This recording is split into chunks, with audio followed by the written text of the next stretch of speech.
Welcome to my YouTube channel Techgene. इस video के and तक आपके पास अपनी खुद की क्रिप्टो करेंसी होगी, क्योंकि इस वीडियो में मैं आपको बताने वाला हूं कि किस तरह से आप अपनी खुद की क्रिप्टो करेंसी बना सकते हो। बिल्कुल इसके ऐसे सारी चीज़ें हम यहाँ पे डिस्कस करने वाले हैं। शुरू में हम कुछ थ्योरेटिकल कॉन्सेप्ट्स को डिस्कस करेंगे जो आपकी प्रैक्टिकल इंप्लीमेंटेशन के लिए भी इंपॉर्टेंट है, जो आपकी नॉलेज के लिए भी बहुत इंपॉर्टेंट है, और इसके साथ साथ वो इंपॉर्टेंट कॉन्सेप्ट्स आपके इंटरव्यू क्वेश्चंस के लिए भी बहुत इंपॉर्टेंट है। इसलिए शुरू में हम कुछ थ्योरेटिकल कॉन्सेप्ट्स को डिस्कस करेंगे, देन उसके बाद मैं आपको रिमिक्स आईडी पे लेके चलूंगा जहां पर हम अपनी खुद की क्रिप्टो करेंसी बनाने वाले हैं। अगर आपने अभी तक इस प्लेलिस्ट को एक्सेस नहीं किया तो भाई बहुत बुरी बात है, जल्दी से इस प्लेलिस्ट को एक्सेस कर लो, ज्यादा से ज्यादा शेयर करो, क्योंकि यहां पर आपको ब्लॉकचेन एक्सपर्ट बनाया जा रहा है। ठीक है, तो इस प्लेलिस्ट को जरूर एक्सेस करो और ज्यादा से ज्यादा शेयर करो। सबसे पहले तो बात करते हैं कि यार मैंने यहाँ पे ये तो लिखा हुआ है कि हम खुद की क्रिप्टो करेंसी बनाएंगे, लेकिन उसके ऊपर मैंने एक और चीज लिखी हुई है, ERC टोकन स्टैंडर्ड। अब ये ERC20 क्या होता है, सबसे पहले तो जरा हम इसको डिस्कस करेंगे।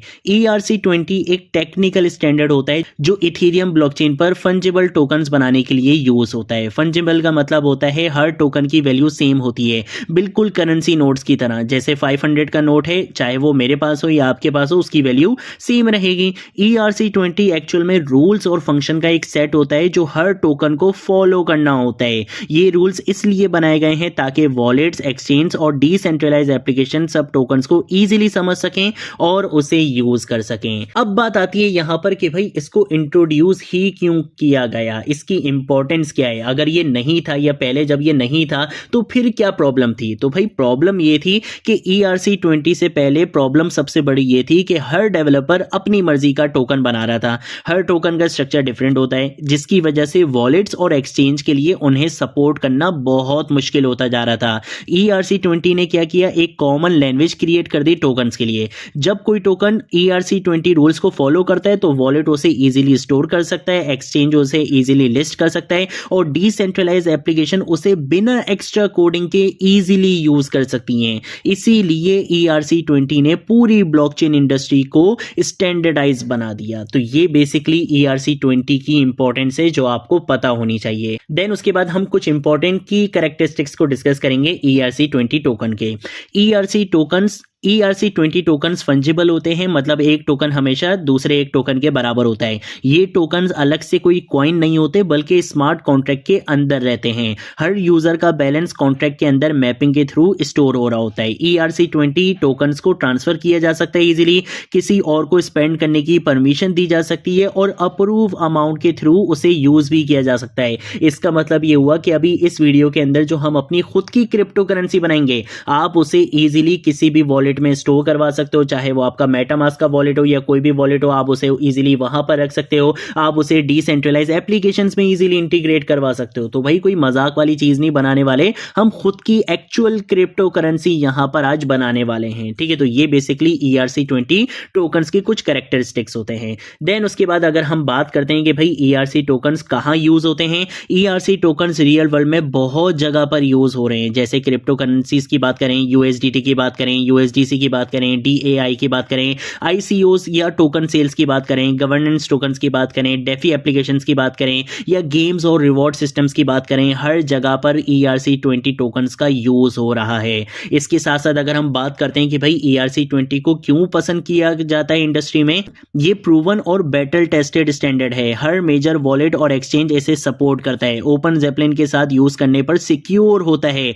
Web3 एप्लीकेशंस में इंटीग्रेट करना बहुत ईजी हो जाता है, आपको कोई एक्स्ट्रा कोडिंग लिखने की नीड नहीं होती। डेवलपमेंट टाइम आपका कम होता है और बग्स भी यहां पर कम होते हैं, क्योंकि ऑब्वियसली ये प्रूवन होते हैं, टेस्टेड होते हैं, तो बग्स के चांसेस यहां पे बहुत कम होते हैं। ठीक है, देन उसके बाद अगर हम एक रियल लाइफ एग्जांपल की बात करें तो भाई ERC20 को आप एक ATM कार्ड के रूल्स की तरह समझ सकते हो। जैसे हर बैंक का कार्ड अलग होता है, लेकिन रूल्स सेम होते हैं, इसलिए आपका जो कार्ड होता है आप उसको किसी भी ATM में यूज कर सकते हो। जबकि वो जो कार्ड होते हैं वो हर बैंक के अलग अलग कार्ड हैं, लेकिन वो रूल सेम फॉलो कर रहे हैं, जिसकी वजह से आप उसको किसी भी ATM में जाके यूज कर सकते हो। बिल्कुल इसी तरह ERC20 टोकन अलग हो सकता है, लेकिन क्योंकि रूल सेम यहां पे फॉलो हो रहे हैं, ERC टोकन के जो स्टैंडर्ड रूल्स हैं उसी को ही आपकी क्रिप्टो करेंसी फॉलो कर रही है, तो इसीलिए वो हर वॉलेट और एक्सचेंज में इजीली काम कर सकते हैं। ठीक है, तो अब हम क्या करने वाले हैं, अब हम अपनी खुद की क्रिप्टो करेंसी बनाने वाले हैं। और वो कैसे बनेंगे, हम चलेंगे अपनी रिमिक्स आईडी पे, यहां पर आकर मैं आऊंगा कॉन्ट्रैक्ट्स पे, हम यहां पे आके न्यू फाइल पे क्लिक करेंगे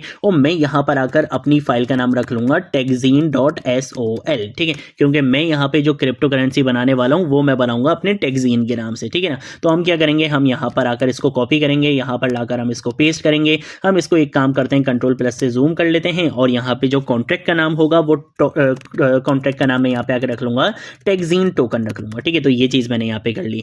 अब हम क्या करेंगे, हम आ जाते हैं जरा यहाँ पे और मैं यहाँ पर आकर सर्च करूंगा ओपन ज़ेपलिन को, ठीक है। हम इसकी क्या करेंगे, ऑफिशियल वेबसाइट पर जाएंगे और यहाँ पर आने के बाद हम आएंगे स्टार्ट बिल्डिंग के ऊपर।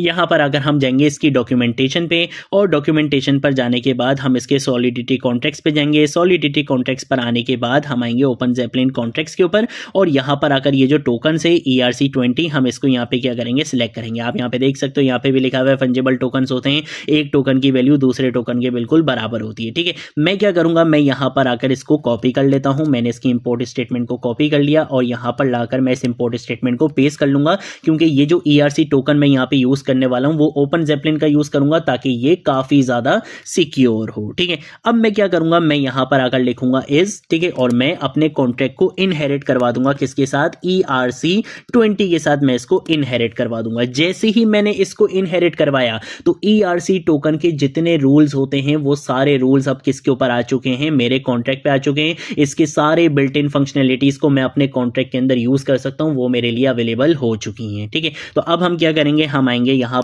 पर आकर मैं क्या करूंगा, एक कंस्ट्रक्टर बनाऊंगा और कंस्ट्रक्टर कब बेसिकली कॉल होता है, जैसे ही मेरा कॉन्ट्रैक्ट डिप्लॉय होगा कंस्ट्रक्टर अपने आप कॉल हो जाएगा। मैं बोलूंगा कि भाई आपने क्या करना है, ERC20 के कंस्ट्रक्टर को यहाँ पे कॉल करना है। सबसे पहले मैं अपनी करेंसी का नाम बताऊंगा, मैं अपने टोकन का नाम बताने वाला हूं। तो मैंने अपने टोकन का नाम यहाँ पे रख दिया है techzine टोकन, ठीक है। और इसके साथ साथ हमें बेसिकली क्या बताना होता है, अपना सिंबल बताना होता है अपनी करेंसी का। जैसे इथेरियम का सिंबल ETH होता है, बिटकॉइन का सिंबल BTC होता है, सेम ऐसे ही मैं यहाँ पर आकर इसका रख दूंगा TZN रख दूंगा, ठीक है। तो ये मैंने यहाँ पे क्या कर लिया, कंस्ट्रक्टर बना लिया है। अब मुझे क्या करना है, खुद की क्रिप्टो करेंसी क्रिएट करनी है, उसका नाम भी बता दिया, उसका सिंबल भी बता दिया। तो खुद की जब भी आपने क्रिप्टो करेंसी क्रिएट करनी होती है उसके लिए हम मिंट फंक्शन का यहाँ पे यूज करते हैं। मैं बोलूंगा कि भाई जैसे ही ये करेंसी बनेगी तो सबसे पहले आपने इस करेंसी को कहाँ पे ट्रांसफर करवा देना है, जो ये कॉन्ट्रैक्ट डिप्लॉय कर रहा होगा। मैसेज डॉट सेंडर का मतलब जो ये कॉन्ट्रैक्ट डिप्लॉय करेगा सबसे पहले आपने इसको वहीं पर ही ट्रांसफर करवा देना है।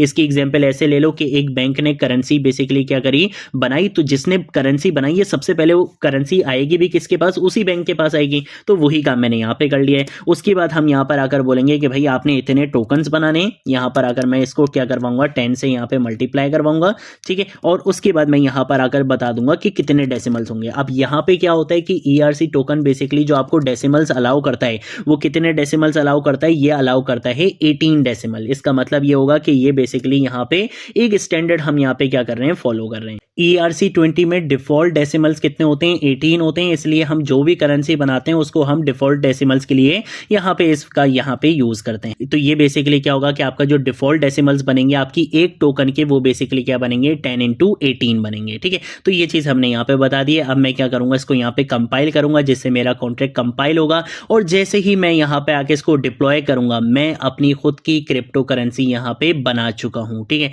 तो मेरी क्रिप्टो करेंसी बन चुकी है। और अगर हम यहाँ पर आते हैं, टोटल सप्लाई मैंने कितने बोले थे, 1000 बोले थे। अगर मैं यहाँ पर आता हूँ तो आप देख सकते हो कि यहाँ पे 1000 आ चुके हैं और यहाँ पे आपके पास डेसिमल्स भी आ चुके हैं, ठीक है। इसके साथ साथ अगर हम सिंबल देखना चाहें तो जो सिंबल मैंने बताया था वही सिंबल मुझे मिल चुका है। इसके साथ साथ अगर मैं अपनी क्रिप्टो करेंसी का नेम देखना चाहूँ तो वो नेम भी आप यहाँ पे देख सकते हो, techzine टोकन आपको मिल चुका है।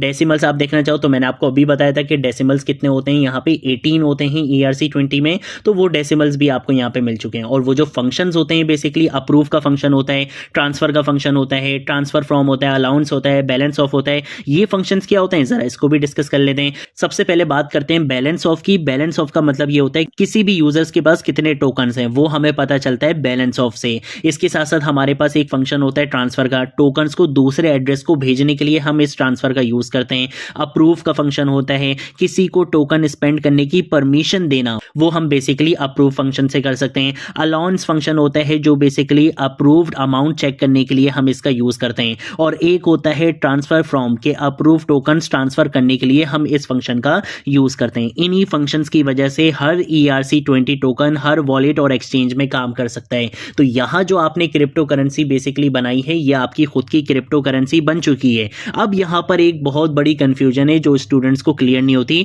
और वो ये बोलते हैं कि क्या ये रियल क्रिप्टो करेंसी है? हाँ भाई, ये बिल्कुल 100% रियल क्रिप्टो करेंसी है। बस फर्क सिर्फ इतना है कि आप इसको बिटकॉइन वगैरह से कंपेयर नहीं कर सकते हो। उसका रीजन क्या है कि वो बहुत पॉपुलर है, उसको बहुत सारी ऑडियंस यूज कर रही है। यहाँ पर अगर अभी देखा जाए तो ये लोकल टेस्ट नेटवर्क पर है। वैल्यू इसकी तभी आएगी जब लोग इसको यूज करेंगे। अभी तो लोगों को पता ही नहीं है, किसको क्या पता है कि मैंने इस नाम से एक करेंसी बना दी है, इस तरह से काम कर रहे हैं। वो करेंसीज इतना ज्यादा पॉपुलर हो चुकी हैं, उसको यूज कर रहे हैं लोग, इसलिए उसकी वैल्यू बढ़ चुकी है। अदरवाइज ये जो आपने करेंसी बनाई है, ये 100% रियल क्रिप्टो करेंसी है, और हम आगे आने वाले टाइम में इसको अपने वॉलेट्स में ऐड भी करवाएंगे। डिसेंट्रलाइज एप्लीकेशन में हम इसको यूज भी करने वाले हैं। तो ऐसा नहीं है कि ये फेक क्रिप्टो करेंसी है, ये बिल्कुल रियल क्रिप्टो करेंसी है। ठीक है, तो ये थी हमारी आज की वीडियो। अगर कोई चीज नहीं समझ आए नीचे कमेंट सेक्शन में पूछ लेना, सोशल मीडिया अकाउंट से पूछ लेना, मैं जरूर आप लोगों को रिस्पॉन्ड करूंगा। अब हम मिलेंगे नेक्स्ट वीडियो में नेक्स्ट टॉपिक के साथ। तब तक के लिए बाय बाय।